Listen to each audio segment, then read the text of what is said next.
For example ఇది ఎప్పుడు మనం జనరల్లీ టిపికల్ బ్రాహ్మణ్ ఫ్యామిలీస్లో ఆస్ట్రాలజీ కానీ ఇవన్నీ ఎక్కువ నమ్ముతుంటాం మేడం మనం. సో నాకు కూడా ఎప్పుడైతే ఈ అబ్బాయికి ఐఏఎస్ రాదు అని ఎప్పుడైతే వాళ్ళ నాన్న వాళ్ళ ఫ్రెండ్స్ కానీ కొంతమందికి చూపించిన, హైదరాబాద్లోని కొంతమంది ఫేమస్ ఆస్ట్రాలజర్స్ని చూపించినప్పుడు రాదని చెప్పారు మేడం, ఈ అబ్బాయికి వచ్చే ప్రసక్తి లేదు అన్నారు. అప్పుడు ఒకసారి యూట్యూబ్లోనే మేడం, యూట్యూబ్లో చూస్తున్నప్పుడు గురువుగారి ప్రవచనం ఒకటి కనిపించింది అనమాట. సరే ఏంటి చూద్దాం అసలు మనకి ఏమైనా యూజ్ అవుతుంది అన్నప్పుడు గురువుగారు సుప్రభాతం, అంటే నాకు వెంకటేశ్వర స్వామి అంటే కూడా విపరీతంగా ఇష్టం మేడం.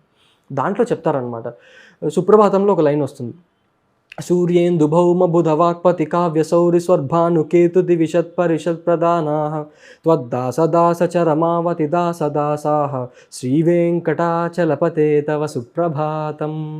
సో దాంట్లో దాని యొక్క అర్థం ఏంటంటే, ఈ గ్రహాలు సూర్యేందు భౌమ ఇవన్నీ గ్రహాలు మేడం, 9 గ్రహాలు.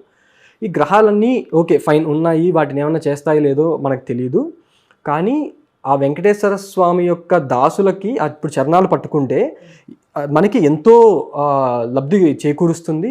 ఈ గ్రహాలన్నీ కూడా ఆయన యొక్క దాసులకు దాసులకు దాసులకు దాసులు.